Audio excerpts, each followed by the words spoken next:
Bismillahirrahmanirrahim. Assalamualaikum warahmatullahi wabarakatuh.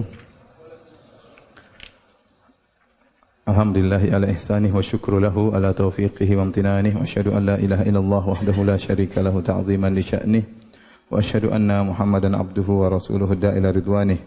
Allahumma salli alaihi wa ala alihi wa ashabihi wa ikhwanih. Hadirin dan hadirat yang dirahmati oleh Allah Subhanahu wa taala.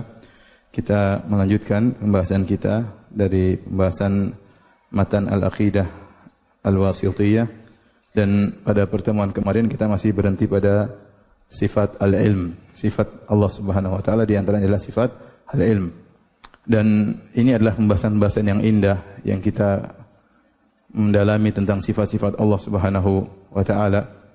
Karena semakin kita mengenal sifat-sifat Allah, maka kita semakin bisa khusyuk, semakin takut kepada Allah Subhanahu wa taala, ya, semakin khusyuk dalam ibadah, ya. Dan sebagaimana dikatakan, ya, syaraful ilmi bi syarafil ma'lum, ya, bahwasanya kemuliaan ilmu tergantung kemuliaan apa yang dipelajari. Tatkala yang kita pelajari sifat-sifat Allah, maka ilmu tentang al-asma wa sifat adalah ilmu yang sangat agung. Dan nanti kita juga akan bahas bagaimana penyimpangan kelompok-kelompok yang menyimpang para penolak sifat Mu'attilah terhadap sifat-sifat tersebut, ya. Kita bahas tentang sifat ilmu, sudah kita singgung pada pertemuan kemarin, ya.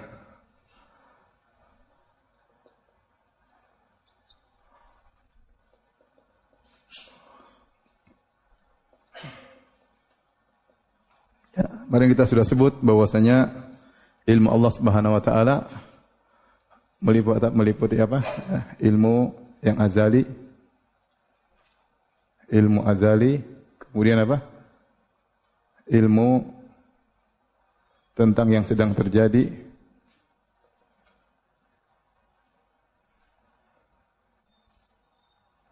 kemudian berikutnya apa?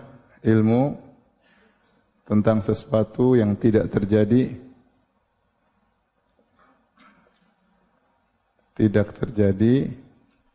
seandainya terjadi kayak apa. Ini sudah kita sebutkan dalilnya kemarin. Seandainya terjadi, maka seperti apa Allah pun tahu.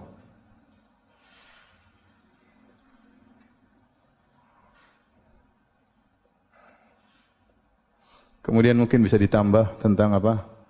Ilmu gaib, ya. Al-gaib yang tidak ada yang tahu kecuali Allah Subhanahu wa taala. Adapun dalil-dalil, ya, tentang dalil-dalil sifat ilmu, maka kita sudah singgung juga pada pertemuan yang lalu, tapi kita ingin merapikan, ya. Maka bisa dibagi dua menjadi dalil naql, ya.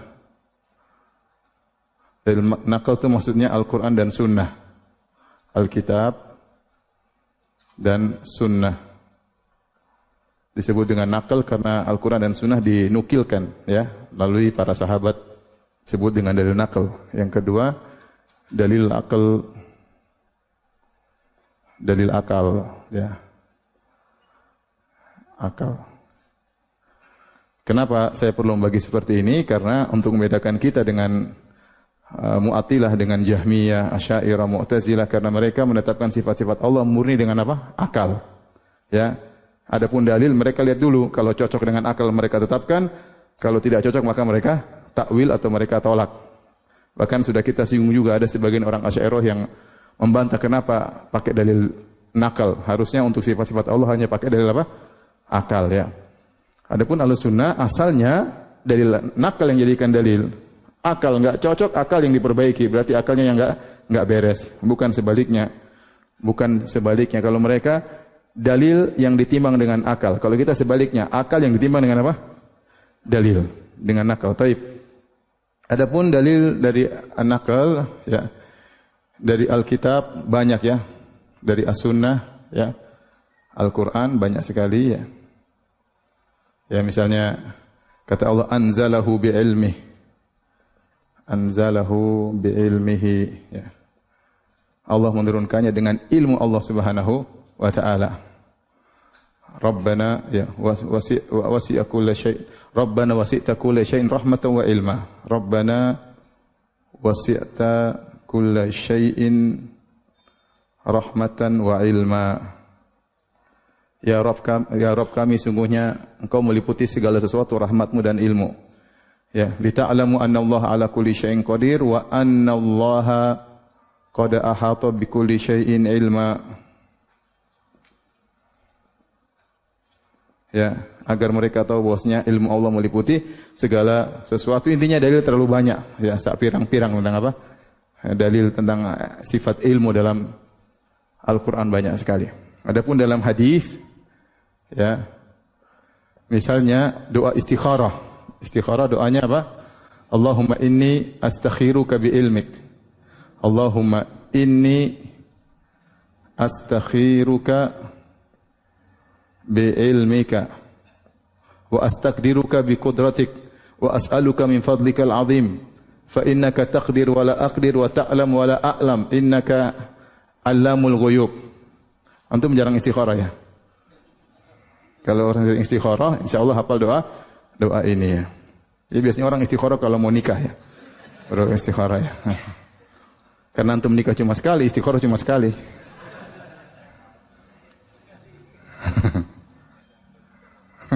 Yang belum nikah hafal ya. Ya, ya Allah aku meminta pilihan-Mu dengan ilmu-Mu, bi ilmika. Astakhiruka itu aku menyerahkan pilihan kepadamu dengan bertawassul dengan apa? Ilmu-Mu ya. Ini berarti Allah memiliki sifat apa? Sifat ilmu ya. Tentu dalil yang lain di antara dalil tentang sifat ilmu ya. Dan dalil yang lain juga banyak. Adapun dalil akal. Dalil akal di antaranya dengan dalil khalq, yaitu sifat Allah al-khalq, yaitu mencipta,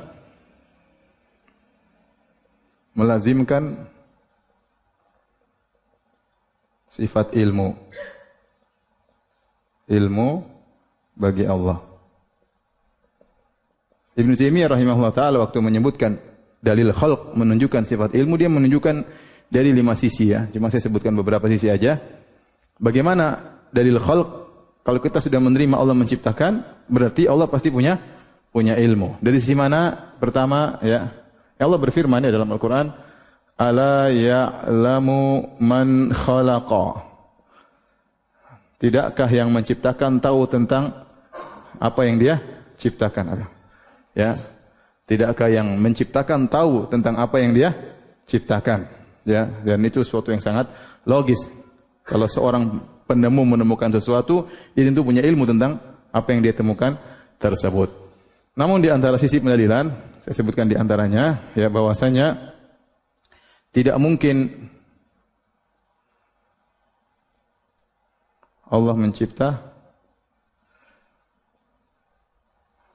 kecuali ditakdirkan dulu. Ditakdirkan di planning. Kalau bahasa kita apa? Di planning. Ditakdirkan dulu. Ditakdirkan dulu. Kalau dalam bahasa kita di planning. Direncanakan ya. Dan planning menunjukkan apa? Menunjukkan apa? Ilmu. Orang enggak punya ilmu gimana cara planning ya? Yang melakukan sesuatu di-planningkan dulu, menunjukkan dari planning, menunjukkan adanya apa? Ilmu, faham? Kemudian yang kedua, Ibnu Taimiyah juga menjelaskan, misalnya tatkala mencipta ya, penciptaan didahului dengan kehendak ya, atau iradah. Yang iradah, kehendak menunjukkan ada ilmu ya. Allah ingin menciptakan ini, Allah ingin menciptakan manusia seperti ini, menciptakan ini seperti ini ya. Kemudian dengan berbagai macam model penciptaan. Ini berarti Allah punya ilmu atau tidak? Punya ilmu ya. Berarti penciptaan itu menunjukkan Allah punya ilmu. Sisi yang ketiga juga Ibnu Taimiyah menyebutkan bahwasanya semua yang diciptakan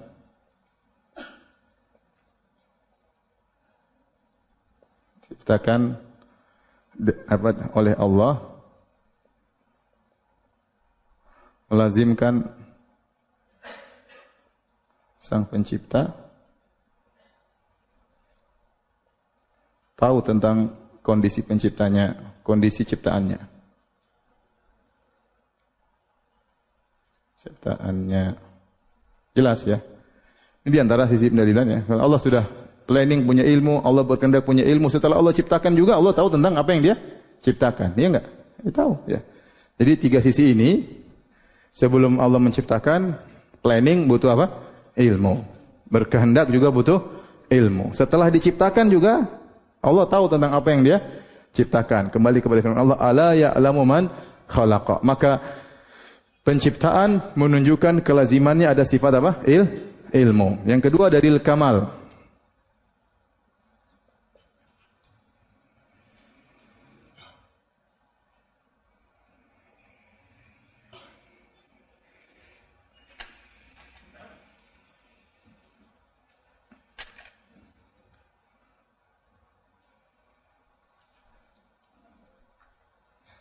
Dalil kesempurnaan.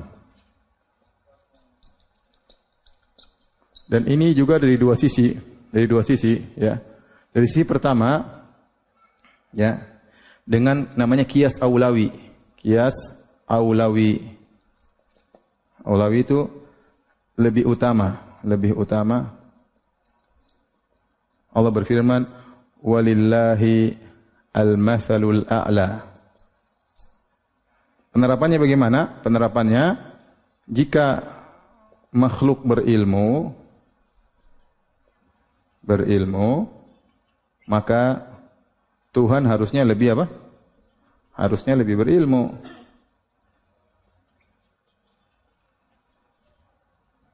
Harusnya lebih berilmu. Atau kalau makhluk kuat, Tuhan harusnya lebih apa? Kuat. Karena Tuhan lebih sempurna daripada makhluk. Makanya disebut kias aulawi.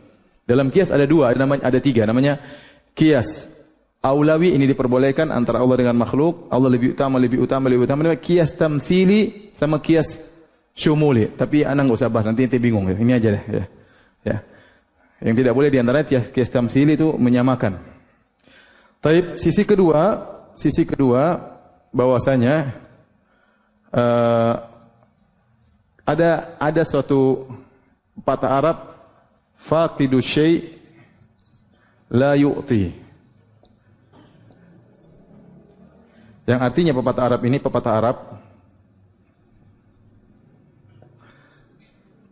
kalau tidak punya, gimana mau memberi? Akhirnya omdo. Kalau tidak punya, gimana mau memberi? Maksudnya apa? Ya. Kalau makhluk diberi kekuatan oleh Allah, diberi ilmu oleh Allah,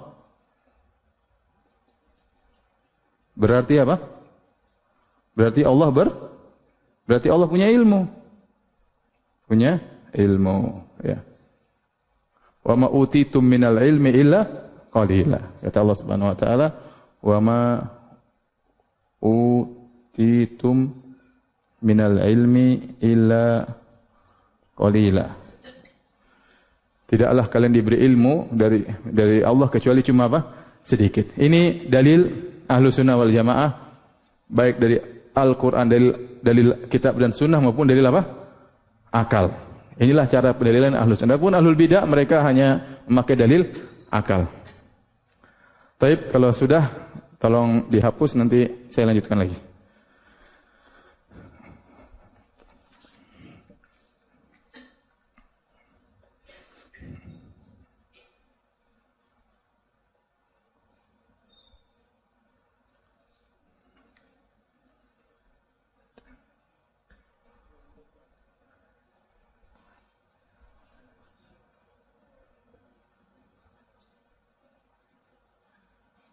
Ada pengisi pengajian ibu-ibu, mereka bikin grup pengajian apa gitu. Jadi ada yang rajin nanti share di situ. Yang lain jadi malas akhirnya.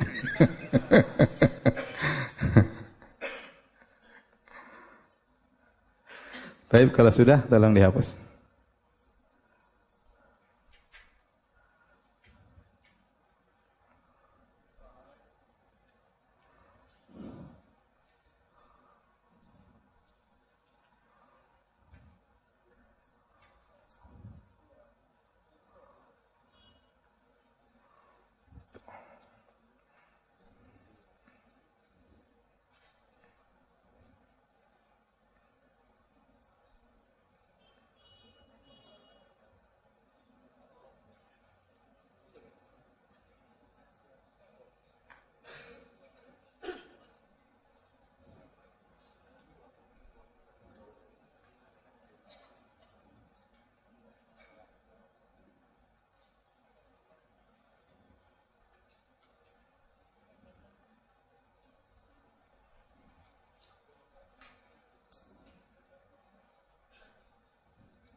Baik, sekarang kita bahas tentang bagaimana mauqif atau mawaqif al-mu'attilah tijaha sifatul ilm, yaitu sikap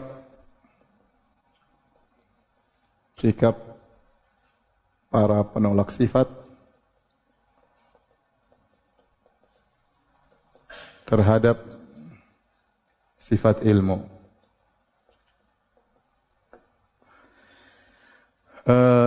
Sebelumnya, mungkin sebelum poin ini sudah saya jelaskan, tapi saya ulangi lagi ya, bahwasanya ilmu Allah tadi kita sebutkan ada yang ilmu azali, yaitu ilmu yang di Lauhil Mahfuz, bahwasanya apa yang akan terjadi semua Allah sudah tahu. Ini yang pertama. Yang kedua, ilmu Allah tentang yang sedang terjadi. Apa yang saya sekarang sedang bicara Allah tahu tidak? Allah tahu. Allah sudah tahu ya bahwasanya Firanda akan ngisi pengajian tanggal berapa sekarang ini? Tanggal 28 Desember tahun 2019 pada maghrib tentang materi ini. Sekarang tatkala Firanda sedang ngomong, ada ilmu yang lain, yaitu ilmu Firanda telah, paham? Beda enggak antara akan dan sudah? Beda atau tidak? Beda. Nah, tatkala Firanda sedang ngomong sekarang ini, Allah juga sedang tahu ya. Dan lain dengan ilmu sebelumnya, itu ilmu bahwasanya Firanda akan ngomong. Tentu ini beda ya. Beda bahwasanya Firanda akan makan dengan Firanda sudah makan. Ini dua ya. Yang jadi Ahlussunnah meyakini dua-duanya. Ahlussunnah meyakini apa?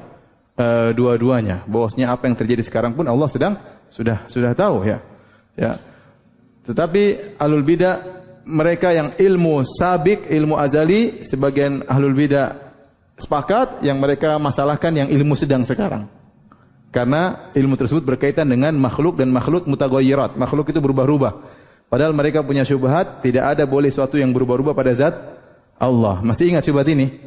Syubhat al-a'rad ya. Kalau enggak ingat, tolong diingat kembali ya. Baik. Sekarang kita bisa bagi, misalnya ada beberapa kelompok. Pertama Al-Jahmiyah. Nanti atau sebelumnya ya, sebelumnya Al-Qadariyah yang paling parah, Gulatul Qadariyah, yaitu Qadariyah ekstrim. Karena Qadariyah ada dua, ada yang Qadariyah biasa, ada yang Qadariyah ekstrim. Kemudian namanya Al-Jahmiyah atau Asy'ariyah dulu. Asy'ariyah, Al-Mu'tazilah, kemudian namanya Al-Falasifah, namanya Al-Asy'ariyah, kemudian terakhir Al-Jahmiyah. Baik, kita bahas dulu Gulatul Qadariyah. Mereka mengingkari ilmu Allah, ilmu azalinya Allah. Ilmu azali, yaitu ilmu Allah as-sabiq. Mereka ingkari. Jadi kata mereka al-amru unuf. Kata mereka qalu innal amra unuf. Itu perkara setelah terjadi baru Allah tahu. Baru Allah tahu. Maka mereka ini hukumnya kafir. Karena mereka menolak ya ilmu Allah, yang menolak takdir, ininya menolak apa? Takdir. Jadi kata mereka setelah terjadi baru Allah tahu. Repot kalau begitu. Berarti Tuhan tidak tahu apa yang bakalan terjadi. Oleh karenanya mereka dikafirkan oleh para ulama. Lain halnya dengan qadarullah biasa, qadariyah biasa. Ini qadariyah ekstrim, Gulatul Qadariyah ini yang muncul di zaman Ibnu Umar, Ibnu Umar di awal hadis dari hadis sahih Muslim, di mana ada dua orang bertanya kepada Ibnu Umar tentang seorang yang muncul di Irak yang bernama Ma'bad al-Juhani. Di mana mereka berkata al-amru unuf, perkara itu baru diketahui setelah terjadi. Maka Ibnu Umar mengatakan, sampaikanlah kepada mereka, anna ibna Umar bari'u minhum wa hum bura'u minni. Sampaikan kepada mereka, Ibnu Umar berlepas dari mereka dan mereka berlepas dari Allah, dari Ibnu Umar. Dan sampaikan kalau salah seorang dari mereka berinfak dengan emas sebesar gunung Uhud, ma qabila minhu hatta yu'mina bil qadar. Tidak akan diterima infaknya meskipun emas sebesar gunung Uhud sampai dia beriman dengan apa? Takdir. Berarti ini kafir atau bukan? Kafir. Mu'tazilah mereka menolak sifat. Mereka menolak sifat karena mereka punya logika bahwasanya Allah Subhanahu wa taala satu kesatuan, zat saja, tidak boleh sifat menempel pada zat. Jadi mereka punya bayangan bahwasanya benda itu ada zat, ada sifat. Nah, kalau kita bilang Allah demikian juga, ada benda, ada sifat, kemudian kita bilang sifat tersebut menempel pada Allah, berarti Allah adalah tarkib, susunan. Dan padahal kalau Allah susunan berarti Allah bukan Tuhan. Ini syubhat ya. Syubhat ngawur ya. Ya. Enggak mungkin ada zat terpisah dari sifat. Setiap zat pasti langsung dengan apa? Sifatnya. Ahlus-Sunnah wal Jamaah meyakini Allah sejak azali zat bersama apa? Sifatnya. Dan tidak mungkin orang berpikir ada zat ada sifat, enggak mungkin. Coba antum coba S. Ya langsung zatnya langsung apa? Bersifat. Adakah zat tanpa sifat? Ya enggak ada lah. Pasti ada sifatnya. Sifat ya kotak kayak bulat kayak apa kayak pasti ada sifatnya. Mereka punya hayalan, ada zat al-mujarradah anis sifat, ada zat yang kosong dari sifat, kemudian ada sifat.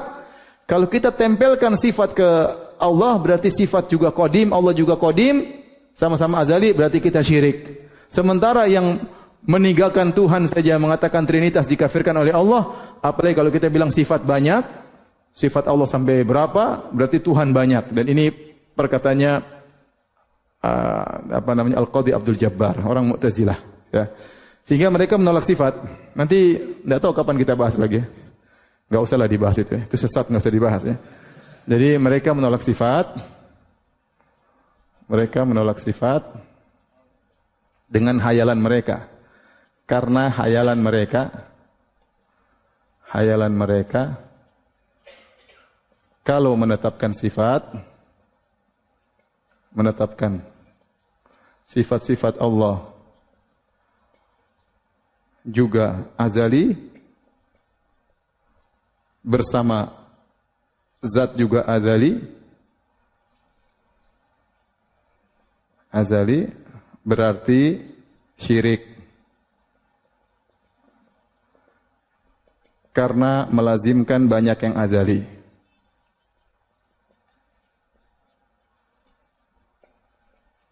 Banyak yang azali. Ya, bantahannya mudah bahwasanya sifat dan zat Allah bukan dua hal yang terpisahkan ya. Ya, bantahan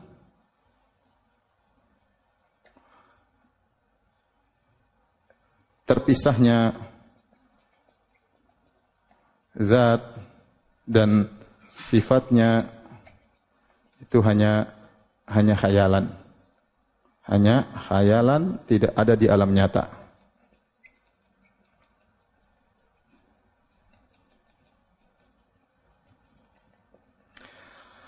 Taib, sehingga mereka mengatakan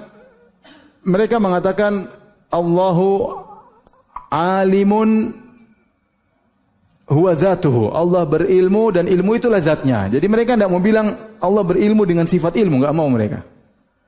Jadi mereka ya Allah berilmu, maksudnya zatnya itu, ilmunya itu. Pokoknya mereka bingung sehingga banyak sekali cara mengungkapkan karena takut apa? Takut syirik ya. Padahal tadi kita sebutkan anzalahu biilmihi. Allah turunkan dengan ilmu. Jadi ilmu sifat sendiri ya. Sifat tetapi tidak dipisahkan dari apa? Zat. Ini khayalan mereka. Bayang orang sudah masuk dalam khayalan sehingga terjebak dalam berbagai macam pemikiran, akhirnya menolak sifat-sifat Allah karena logikanya yang ternyata logika yang salah. Bahaya kalau orang tidak berpegang teguh dengan Al-Quran dan Sunnah, dia pakai logikanya. Kalau logikanya pas benar, alhamdulillah. Kalau pas salah, seperti ini. Baik, falasifah logikanya lebih gila lagi ya. Falasifah ada dua, Ibnu Taimiyah menyebutkan ada 3 pendapat dari mereka. Atau saya sebutkan 2 yang menyimpang ya. Ya. 2 pendapat. Ada yang mengatakan Allah hanya tahu tentang dirinya.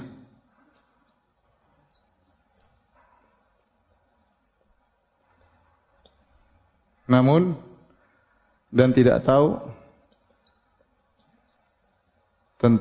tentang selain dirinya.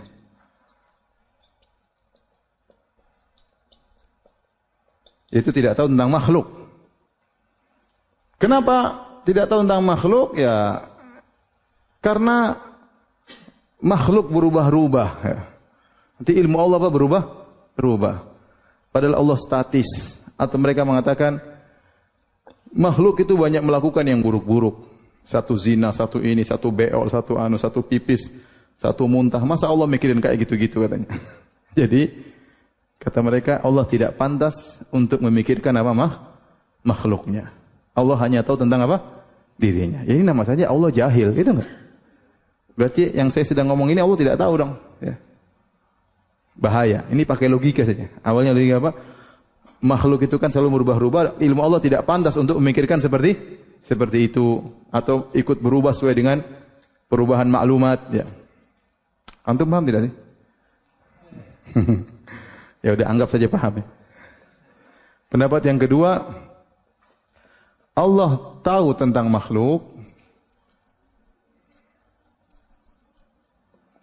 makhluknya, tapi secara global,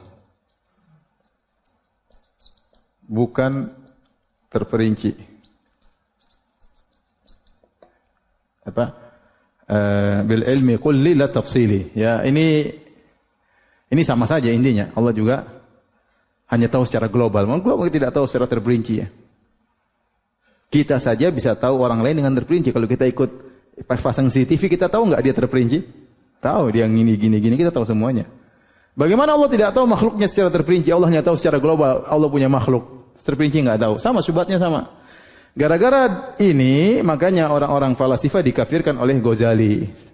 Saya sudah sampaikan di antara 3 hal yang menjadikan Al-Ghazali mengkafirkan orang falasifah 3. Yang pertama, mereka menolak ilmu terperinci Allah Subhanahu wa taala tentang makhluknya. Yang kedua, mereka mengatakan makhluk itu qadim bersama Allah, sudah kita bahas dulu.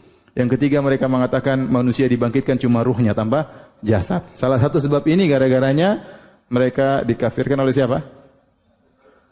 Dikafirkan oleh Ghazali. Al-Ghazali nulis Ihya Ulumuddin. Paham? Taib. Adapun Asy'ariyah,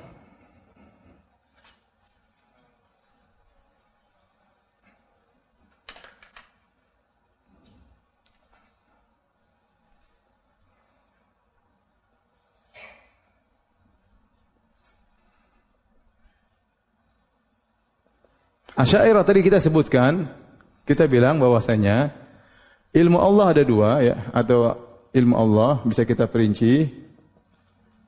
Ada yang apa? Azali. Ada yang berkaitan dengan yang sekarang sedang terjadi, paham?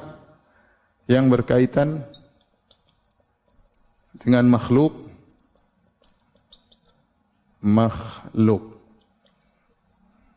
yang sedang terjadi. Nah, yang ini mereka tolak, ini mereka terima, azali, yang ini mereka tolak. Kata mereka, tidak mungkin Allah tahu tentang yang sedang terjadi sekarang, kecuali dengan ilmu azali. Nah, Ahlussunnah wal Jamaah, saya di sini ya. Jadi, ilmu sifat-sifat Allah seperti menurut Ahlussunnah,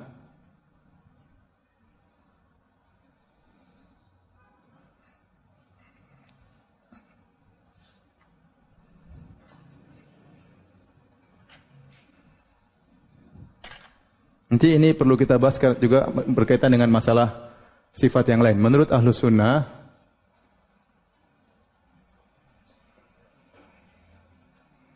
sifat ilmu, melihat,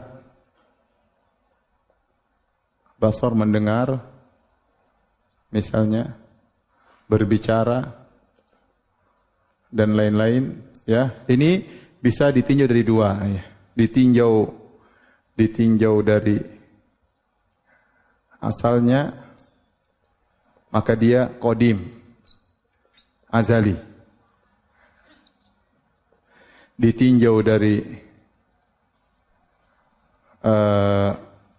objeknya,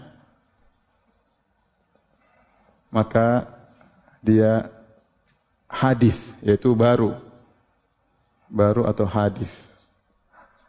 Hadis, makanya disebut dengan istilah para ulama qadimun nau, hadisul ahad, ahad. Maksudnya, contoh, saya sudah sering sampaikan. Berbicara, Allah sejak zaman azali sudah bisa berbicara enggak? Sudah.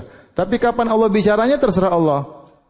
Paham? Allah bicara dengan Nabi Musa dengan bahasa Ibrani, Allah bicara dengan Nabi Muhammad. Ya, Allah berbicara baru. Bicara Allah dengan Nabi Muhammad baru atau tidak? Baru. Sebelumnya Allah belum bicara dengan Muhammad sallallahu alaihi wasallam. Tapi Allah sudah bisa berbicara sejak zaman azali. Paham atau tidak? Paham. Sama dengan melihat. Sifat melihat Allah bukan suatu yang baru. Sejak zaman azali Allah sudah bisa melihat. Karena sifat Allah azali. Tetapi kemudian Firanda baru dilahirkan secara di alam nyata tanggal 28 Oktober 1979, Allah baru lihat atau tidak? Baru, karena baru terlihat, tidak? Paham? Ya, penglihatan Allah yang berikutnya tergantung objeknya. Ya. Yang penglihatan ini belum ada di zaman azali, tapi asal penglihatan sudah ada di zaman azali. Paham atau tidak? Ini penting ini. Paham ya? Tetapi kapan melihatnya terserah Allah Subhanahu wa taala, tergantung ada yang dilihat atau tidak dilihat. Paham atau tidak? Allah Maha mendengar atau tidak? Maha mendengar. Ini Allah sekarang tidak mendengar. Saya lagi diam, Allah tidak dengar kan? Kalau saya ngomong Allah dengar enggak? Ini kan pendengaran baru sekarang. Allah sedang dengar atau tidak? Sedang dengar. Ini pendengaran baru ini berkaitan dengan objek, tetapi sifat mendengar Allah sudah aja sejak zaman azali. Itu berkaitan dengan ilmu pun demikian. Ilmu Allah bahwasanya Firanda akan ngisi pengajian malam ini sudah ada sejak zaman azali, Allah sudah tahu. Tetapi ilmu Firanda sedang ngisi pengajian baru sekarang. Maksudnya sedang, kan ilmu akan beda dengan sudah terjadi. Paham? Nah, yang ini semua Allah akan sedang berbicara, Allah sedang mendengar, Allah sedang melihat, Allah sedang mengilmui. Sekarang itu tidak bisa diterima oleh Asy'ariyah. Sehingga mereka tolak, kata mereka, Allah Subhanahu wa taala mengetahui kondisi sekarang ini dengan ilmu azali. Beda, ilmu azali itu beda dengan ilmu yang sudah terjadi. Antum paham tidak? Paham ya? Ilmu sesuatu akan terjadi, beda enggak dengan saya tahu sudah terjadi? Beda atau tidak? Beda. Sehingga mereka akhirnya berusaha mentakwil, tapi mereka terjatuh di sini. Makanya sebenarnya sifat ilmu itu yang menetapkan banyak ya. Orang Kullabiyah menetapkan sifat ilmu, kemudian falasifah juga menetapkan ilmu, ya. Kemudian Jahmiyah juga menetapkan ilmu, tapi tidak seperti penetapan Ahlussunnah wal Jamaah. Tidak seperti cara menetapkan siapa Ahlussunnah wal Jamaah. Adapun Al-Jahmiyah, dia syubhatnya sama dengan Asy'ariyah, tapi dia mirip dengan Ahlussunnah dari satu sisi. Dia menetapkan bahwasanya ada ilmu baru, Tetapi kata dia ilmu baru tersebut bukan ilmu Allah tapi dia makhluk. Karena dia punya dalil bahwasanya Allah Subhanahu wa taala statis, kan semuanya punya syubhat bahwasanya Allah apa? Statis. Seperti kita sebutkan perkataan Aristoteles kemarin sama Plato ya, bahwasanya Allah statis, tidak mungkin ada perubahan. Oleh karenanya apa yang dilihat oleh Allah sekarang ya ilmu baru, tapi ilmu tersebut bukan sifat, tapi dia makhluk. Paham? Jadi menurut Jahmiyah ya, ilmu Allah tentang yang sedang terjadi adalah apa? Adalah makhluk yang Allah ciptakan.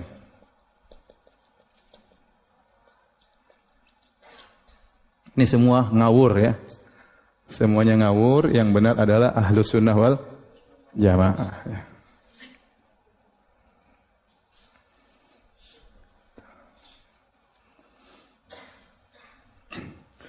Kalau sudah tolong dihapus ya.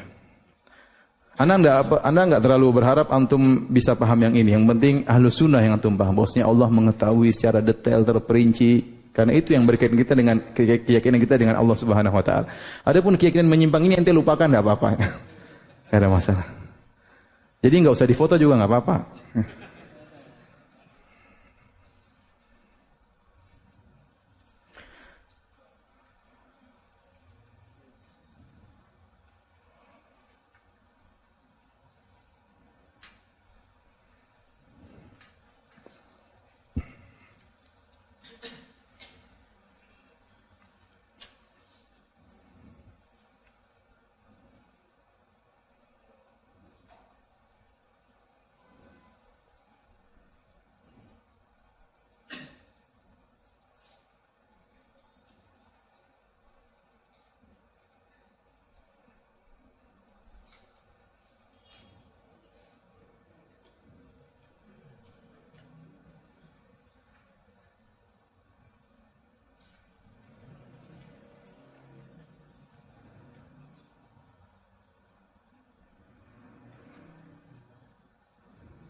Ada pembahasan tentang nama Allah Al-Khabir. Al-Khabir ya. Al-Khabir. Namanya Al-Alim. Sifat Al-Khibrah dan sifat Al-Ilmu. Sifat Khibrah dan sifat ilmu. Apa bedanya antara sifat khibrah, sifat ilmu? Kalau kita mau bikin himpunan, maka kita bilang ini al-ilmu, dalamnya ada apa? Al-khibrah. Al-khibrah berkaitan dengan ilmu yang berkaitan dengan perkara-perkara yang detail. Perkara-perkara yang detail dan pelik. Jadi al-khibrah itu atau al-khabir ilmu yang lebih khusus, dan dia termasuk dari sifat apa? Ilmu. Paham? Dia termasuk dari sifat ilmu, cuma dia lebih spesifik untuk perkara-perkara yang detail dan pelik. Oleh karenanya sering Allah datangkan sifat al-khabir pada perkara-perkara yang pelik ya. Contoh seperti Allah Subhanahu wa taala berfirman, "Wa asirru qaulakum aw ijharu bih, innahu alimun bidzatis sudur." Ala ya'lamu man khalaq wa huwal latiful khabir. Dalam surat Al-Mulk.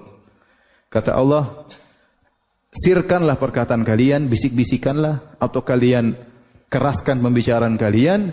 Allah tahu, tidak ada bedanya bagi Allah. Karena Allah mengetahui isi hati manusia, jangan yang kalian bisik-bisikan. Bahkan yang terbetik dalam dada manusia, Allah tahu. Bukankah yang Allah ciptakan, Allah tahu tentang yang dia ciptakan. Wa huwal latiful khabir, Allah maha halus dan maha khabir. Artinya yang kalian bisik-bisikan detail pelik tersebut Allah pun tahu. Makanya Allah tutup dengan apa? Al-Khabir. Paham? Ya, jadi Al-Khabir berkaitan perkara yang pelik. Contoh lagi, Allah berbicara tentang masalah tundukan pandangan. Kata Allah Subhanahu wa taala, Kullil mu'minina yaghuddu min absarihim wa yahfadhu furujahum dzalika azka lahum innallaha khabirum bima yasnaun. Katakanlah kepada orang laki-laki beriman untuk menundukkan pandangan mereka dan menjaga kemaluan mereka, ya. Itu lebih suci bagi mereka kalau mereka menundukkan pandangan, kata Allah, karena Allah khabir dengan apa yang mereka kerjakan. Kata para ulama, kenapa Allah mendatangkan sifat khabir dengan masalah pandangan? Karena pandangan itu perkara yang detail, tidak semua orang tahu. Terkadang kita berdua ngobrol, kemudian saya melirik sesuatu, antum tidak tahu, ternyata saya melirik pada perkara yang haram, yang depan saya pun tidak tahu. Ya. Atau seorang tatkala bersendirian, apa yang dia lihat semuanya, Allah katakan, innallaha khabirum bima yasnaun. Allah khabir tentang penglihatan kalian. Makanya dalam ayat yang lain kata Allah, ya'lamu kha'inatal a'yun. Sungguhnya Allah mengetahui pengkhianatan lirikan apa? Mata. Paham? Nah, mengetahui tentang lirikan mata ini adalah ilmu yang khusus yang disebut dengan apa? Khabir. Paham? Paham ya? Seperti juga firman Allah Subhanahu wa taala tentang dosa secara umum. Ya. Kata Allah Subhanahu wa taala, wa kafa bi rabbika bidzunubi ibadihi khabiran basira. Wa kafa bi rabbika bidzunubi ibadihi khabiran basira. Dan cukuplah Rabbmu mengetahui tentang dosa-dosa hamba-hambanya basiran khabira. Allah melihat dan Allah khabir, tahu secara detail dosa-dosamu. Jadi jangan ada yang menyangka ada dosa yang terluputkan, tidak sempat dicatat malaikat. Saking banyaknya malaikat tidak nuntut catatannya, enggak. Semua tercatat dan Allah tahu. Karena Allah mengetahui dosa-dosa manusia dengan detail. Dengan detail. Ini kalau khabir itu adalah ilmu yang spesifik yang berkaitan dengan perkara-perkara yang detail. Ini termasuk dari ilmu Allah Subhanahu wa taala. Demikian juga seperti firman Allah dalam surat Al-Isra ayat 30, kata Allah Subhanahu wa taala, "Inna rabbaka yabsutur rizqa liman yasha'u wa yaqdir, innahu kana bi'ibadihi khabiran basira." Sungguhnya Allah melapangkan rizki kepada siapa yang Allah kehendaki, dan Allah menyempitkan rizki kepada siapa yang Allah kehendaki. Sungguhnya Allah khabir tentang hamba-hambanya. Maksudnya apa? Allah tahu siapa yang memang pantas dikasih rizki, siapa yang dicukupkan sekian. Allah tahu. Makanya kalau kita tahu Allah memiliki sifat khabir, kita ridho dengan pemberian Allah Subhanahu wa taala. Karena Allah tatkala membagi takdir tersebut dengan ilmu yang detail, bukan asal-asalan, tapi dengan ilmu yang detail, ya. Makanya dalam ayat yang lain, ya,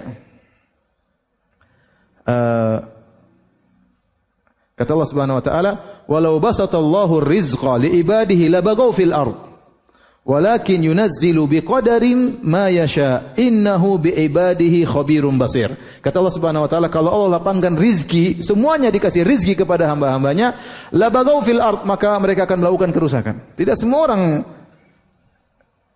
santai jadi orang kaya. Kalau udah punya duit banyak, gatal, gelisah, pingin ini, pingin anu, pingin ini. Labaghaw fil ard, mereka akan melakukan kerusakan di atas muka bumi.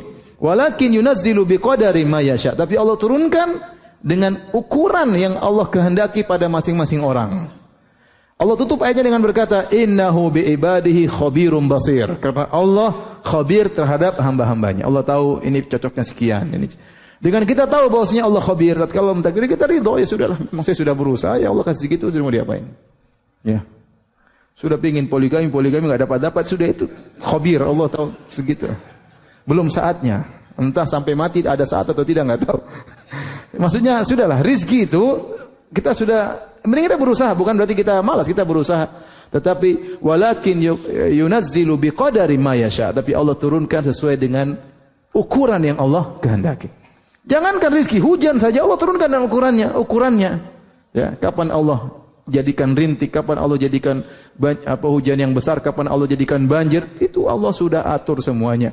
Karena dia sifatnya apa? Khabir. Khabir. Jadi kalau kita bahasa Indonesia, khibrah itu orang yang apa ya, spesialis, berpengalaman. Itu namanya khabir kalau bahasa kita manusia, ya, khabir. Jadi Allah Subhanahu wa taala tatkala melakukan suatu atau menciptakan suatu atau mentakdirkan suatu, Allah Subhanahu wa taala khabir. Dia benar-benar paham dan benar-benar tahu apa yang dia kerjakan, dan dia maha detail. Taib. Kemudian kalau sudah Tolong dihapus, kita lanjutkan ayat berikutnya.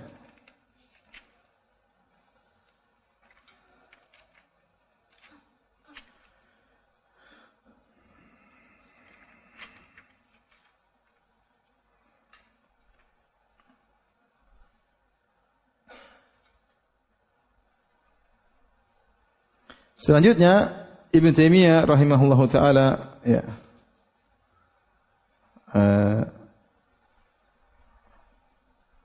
Selanjutnya Ibnu Taimiyah menyampaikan wa qauluhu, ayat selanjutnya tentang ayat-ayat sifat, innallahu war-razzaqu dzul quwwatil matin.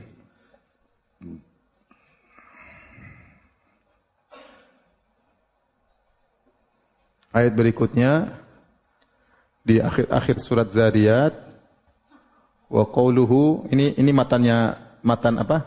Akidah Wasithiyah ya. Matan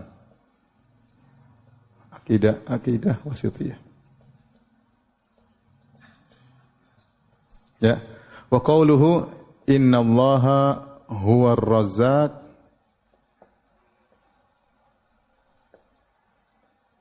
dzul quwwatil matin.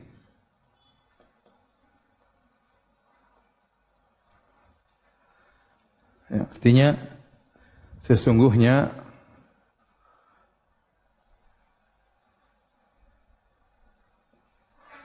Allah adalah Maha Pemberi rizki.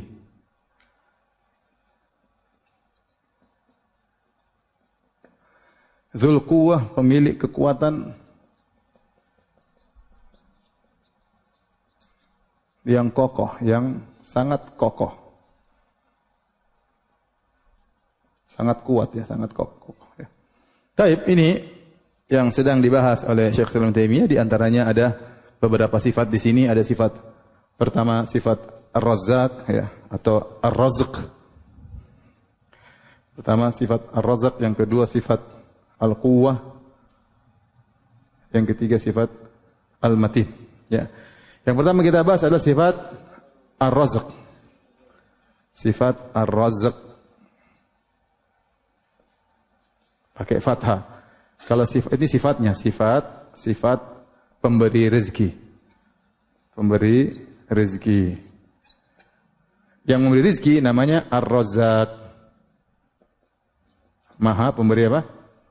Maha pemberi rezeki. Kalau rizik pakai kasrah itu rezekinya. Ya, bahasa kita rezeki ya. Tapi memberi rizki namanya rozak pakai fathah. Paham? Ya. Nah, kita tahu bahwasanya di antara sifat Allah atau nama Allah Ar-Razzaq. Ar-Razzaq, Maha Pemberi rizki. Ya, ka'ayyim min dabatin la tahmilu rizqaha Allahu yarzuquha wa iyyakum. Kata Allah Subhanahu wa taala, betapa banyak ya binatang melata di atas muka bumi yang dia tidak bisa mengurus rizkinya. Allahu yarzuquha, Allah yang ngurus rezekinya, wa iyyakum, dan kalian juga manusia. Maksudnya supaya antum jangan suudzon sama Allah. Jangankan ente ya, yang manusia, warga Bintaro, itu semut-semut aja Allah urus rezekinya. Ya, hewan-hewan dasar lautan juga Allah urus rezekinya. Ya, wa ma min dabatin fil ardi illa 'ala Allahi rizquha. Tidak ada binatang melata pun di muka bumi kecuali Allah yang ngatur apa? Rezekinya, ya. Binatang tidak bisa berpikir, tidak bisa, tapi Allah kasihkan mereka misalnya alat untuk mencari rezeki, kemampuan mencari rezeki, Allah kasih insting, Allah kasih naluri, sehingga mereka bisa mencari apa?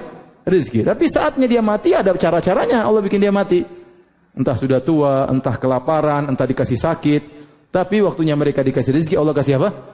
Rezeki. Maka seorang jangan suudzon kepada Allah, karena Allah mengatakan wa ka'ayyim min dabatin la tahmilu rizqaha Allahu yarzuquha wa iyyakum. Betapa banyak binatang yang tidak tahu, tidak bisa ngatur rezekinya, Allah kasih rezeki, apalagi kalian ya. Seperti Allah berfirman tentang larangan membunuh anak-anak, kata Allah Subhanahu wa taala, "Wala taqtulu auladakum min imlaqin." Jangan kalian bunuh anak-anak kalian karena takut tidak bisa kasih makan, ya. Ya. Wala taqtulu auladakum min imlaqin nahnu narzuquhum wa iyyakum. Karena itu anak-anak kami yang kasih rezeki dan kalian juga. Jadi rezekinya beda-beda. itu anak-anak tidak akan mengurangi rezeki kalian. Rezeki anak-anak sudah ada jatahnya, rezeki kalian juga ada jatahnya. Ya. Jadi jangan, aduh, kalau punya anak kurangi rezekinya. Tidak. Sudah ada kata Allah, nahnu narzuquhum, kami yang rezeki kepada mereka, wa iyyakum, dan kalian juga ada rezekinya. Ya. Makanya aneh seorang kemudian suudzon kepada Allah sementara dia dalam perut sudah dikasih rezeki oleh Allah Subhanahu wa taala, tidak bisa apa-apa dalam perut. Allah kasih rezeki melalui apa? Ibunya. Kemudian dia tidak lahir belum bisa apa-apa juga dikasih rezeki melalui bapak dan ibunya, digendong bapak yang cari nafkah ya. Kemudian dia sekolah, dia belum bisa cari duit ya, tapi ada rezekinya enggak? Ada. Ya, urusan Allah, melewati bapaknya kah, melewati donatur kah, mau lihat siapa. Pokoknya dia hidup sampai besar, dia kuliah, kemudian habis lulus kuliah dia takut enggak dapat rezeki. Subhanallah. Ente yang dalam perut tidak dapat rezeki, sekarang sudah lulus kuliah, sudah pintar, sudah bisa cari kerja, takut enggak dapat apa? Rezeki. Gimana ceritanya ya? Dia suudzon kepada Allah Subhanahu wa taala. Yang penting berusaha.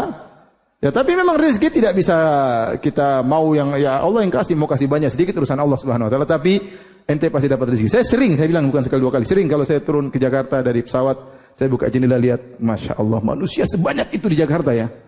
Ya, berapa kalau siang hari? Berapa juta? 10 ya. Kalau malam berkurang kan?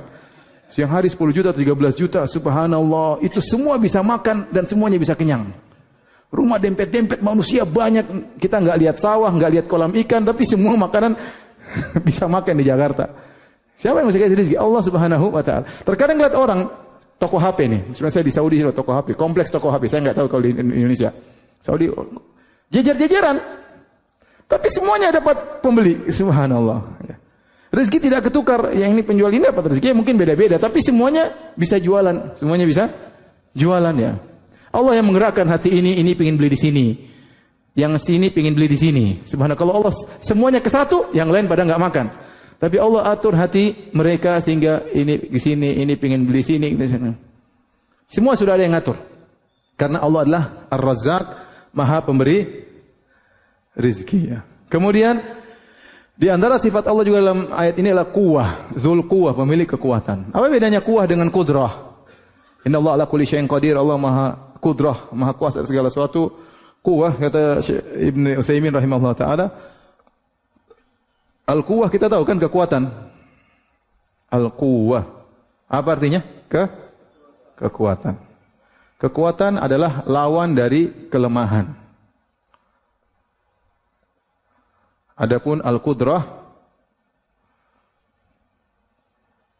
atau kekuasaan, kemampuan ya, kemampuan. Lawan dari ketidakmampuan. Bedanya di mana? Bedanya tidak semua orang yang mampu memiliki kekuatan. Ya, jadi kekuatan sifat tersendiri. Ya, Allah Qadir, Maha Kuasa, tidak ada yang tidak bisa Allah kerjakan. Semua bisa Allah kerjakan, dan kalau Allah sudah kerjakan dengan kekuatan, paham? Jadi bisa bedakan enggak kekuatan lawan dari kelemahan? Mungkin ada yang bisa kerja, bisa bikin tapi lemah, lambat, lemot. Ya enggak kuat, tapi dia bisa tapi lambat ya. Jadi kekuasaan lawan dari ketidakmampuan, kekuatan lawan daripada kelemahan. Allah menggabungkan keduanya, Allah Qadir dan juga Qawi. Maka seorang boleh namakan anaknya Abdul Qawi, boleh namakan anaknya Abdul Qadir, boleh namakan anaknya Abdul Razzaq, ya, boleh namakan anaknya Abdul Matin. Adapun Al-Matin, kata para ulama, adapun Al-Matin, ya, ini sifat dari kuat, yaitu sifat dari kekuatan yang puncak.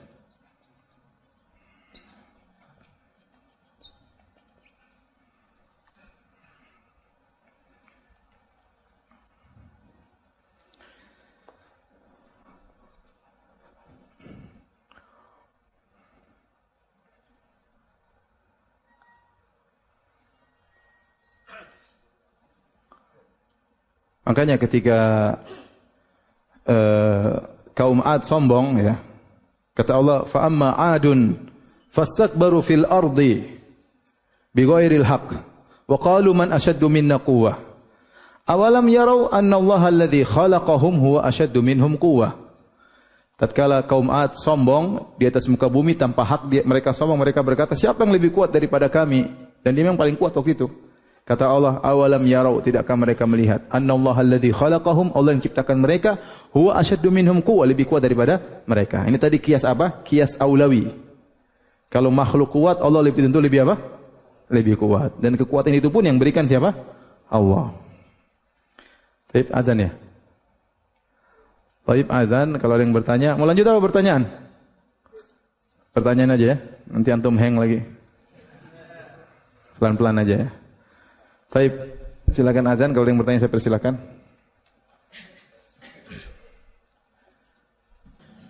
Pertanyaan, Ustadz, ana dilahirkan di luar nikah tanpa ayah dan setelah ana lahir tidak dinafkahi sampai sekarang. Apakah ana wajib berbakti kepada ayah ana dan bagaimana caranya?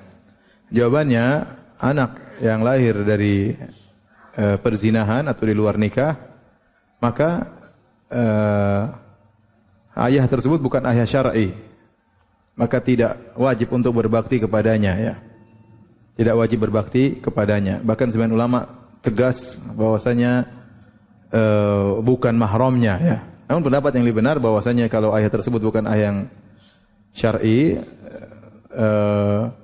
bukan mahram tetapi tidak boleh menikah dengannya. Tidak boleh menikah dengannya. Ada pendapat yang mengatakan boleh, bahkan kalau sang ayah biologisnya tadi nikah dengan dia enggak ada masalah karena ini bukan anak syar'i, tidak dianggap oleh syariat. Namun yang pendapat yang benar bahwasanya ini ayah tidak bisa jadi mahramnya, tetapi haram nikah dengan anak tersebut karena ada anak biologis meskipun secara syar'i bukan anaknya. Jadi secara syariat tidak wajib berbakti kepada ayah tersebut. Ya. Tapi kalau seorang kasihan, maksudnya ingin membantunya tidak ada masalah, sebagaimana membantu orang lain. Ya. Tapi secara syar'i tidak wajib untuk berbakti kepadanya karena dia bukan ayah yang syar'i. Bismillah, bagaimana menyikapi wanita yang menyukai lelaki beristri dan mencoba mendekati untuk bisa dipoligami? Allahu Akbar. Ana sebelum menikah sudah mengatakan pada istri bahwa ana hanya memiliki satu istri hingga akhir hayat ana. Masya Allah. Tapi istri ana masih saja khawatir. Bagaimana menenangkan dan meyakinkan istri ana? Antum mungkin sikapnya mencurigakan. Ya kalau antum ingin menenangkan istri, antum tulis, kasih materai bahwa saya tidak akan apa menikah lagi kecuali istri saya izinkan. Misalnya, boleh-boleh saja untuk menenangkan. Tapi seandainya antum menunjukkan sikap yang mungkin istri tidak curiga, tapi namanya istri pasti cemburu, wajar. Dia takut suaminya berubah pikiran ya. Ternyata omong doang saja ya, janji-janji palsu bisa saja. Jadi kalau benar-benar antum bertekad ya menepati janji dan itu benar dan harus menepati apa? Janji ya. Wahfadzu aimanakum, kata Allah, jagalah janji kalian. Maka tidak ada salahnya antum tulis pernyataan ya tanpa ada paksaan dari pihak luar. Kemudian tanda tangan di materai, kalau mau bawa ke notaris juga boleh.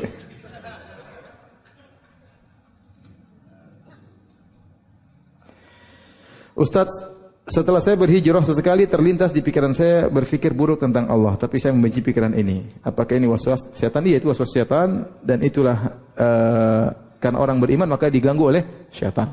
Tinggal tugas kita tatkala ada lintasan yang buruk tentang Allah kita bilang auzubillahi minasyaitonir rajim. Ada banyak pertanyaan tentang sifat-sifat, nanti akan datang pada waktunya ya. Jadi tolong bersabar. Ustadz, ana seorang guru bahasa Inggris. Bolehkah ana memperdalam ilmu bahasa Inggris tersebut? Dan bagaimana caranya agar ana dapat pahala dengan ilmu bahasa Inggris tersebut? Banyak kita ingin dapat pahala dengan bahasa Inggris. Misalnya kita belajar bahasa Inggris, kita ngajari ya. Kita niatkan cari nafkah pun kita dapat apa? Pahala ya.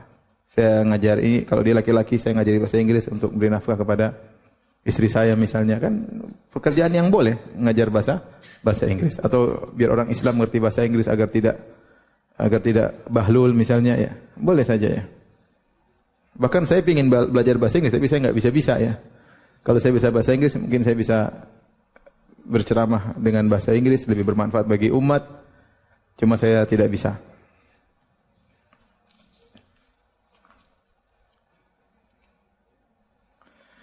Apakah menonton ceramah sunnah di kajian YouTube dapat pahala?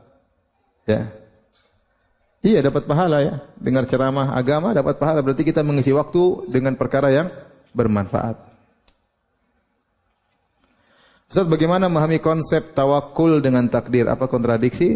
Tidak ada. Kita takdir rahasia, sirrullahil maktum. Takdir rahasia, tidak ada yang tahu. Kita nggak tahu takdir kita apa. Kalau kita tahu takdir kita, maka percuma kita berusaha. Toh kita akan diantarkan kepada takdir tersebut. Tapi masalahnya kita tidak tahu takdir tersebut. Yang kita tahu, Allah ajarin sunnatullah.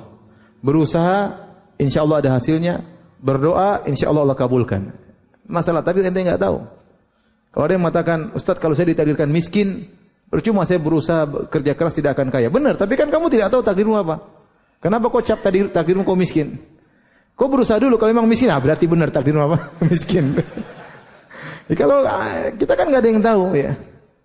Saya juga tidak pikiran bakalan belajar di Madinah, belakang jadi ustaz. Nggak ada kepikiran sama sekali dulu. Nggak ada sama sekali, belas nggak ada kepikiran. Tapi kan saya nggak tahu takdirnya ternyata demikian ya. Yang ada Allah sudah kasih sunnatullah, ente kerjain, berusaha dan berdoa. Biar ente tahu takdirnya apa. Ya. Ini banyak yang tahu tentang masalah istiwa, nanti pada saatnya kita bahas.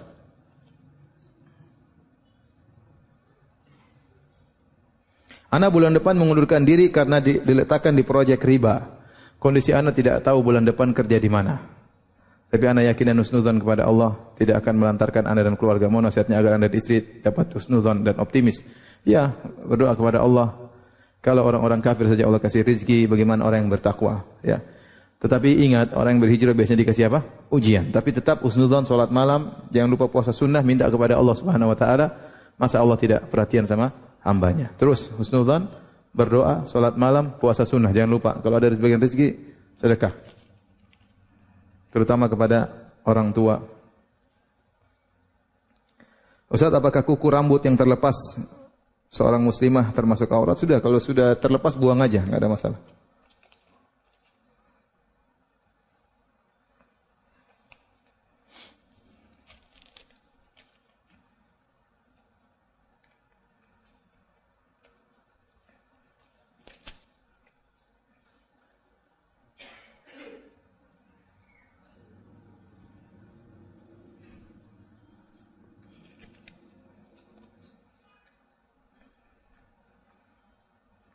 Ustaz, mohon penjelasan ayat dalam surah Al-Baqarah, wa asa an takrahu syai'an wa huwa khairul lakum. Wa asa an tuhibbu syai'an wa huwa syarrul lakum. Maksudnya kalau bisa jadi kau benci sesuatu ternyata baik bagimu, bisa jadi kau suka sesuatu ternyata buruk bagimu. Wallahu ya'lamu wa antum la ta'lamun. Allah tahu dan kalian tidak mengetahui. Artinya untuk bersabar dalam menghadapi takdir ya. Bisa jadi kita ditimpa dengan musibah, kita menyangka itu sesuatu yang buruk, ternyata di balik musibah itu ada banyak kebaikan. Bisa jadi kita dapat sesuatu menyenangkan, entah punya mobil baru, rumah baru, dapat istri baru, ya, dapat misalnya jabatan baru. Kita nggak tahu ternyata yang kita sukai tersebut di baliknya ada sesuatu yang tidak baik bagi kita. Intinya kita bertakwa kepada Allah. Apakah terkena musibah ataukah dapat kebaikan? Kalau terkena musibah jangan lupa bersabar, dapat kebaikan jangan lupa bersyukur, karena kita tidak tahu kebaikan di mana. Yang jelas kita serahkan kepada Allah Subhanahu wa taala. Demikian saja kajian kita. Insyaallah kita lanjutkan minggu depan, pekan depan hari Jumat. Pekan depan hari Jumat ya. Subhanakallah bihamdik asyhadu an la ilaha illa anta astaghfiruka wa atubu ilaik. Sallallahu Muhammadin wa ala sahbihi wasallam. Assalamualaikum warahmatullahi wabarakatuh.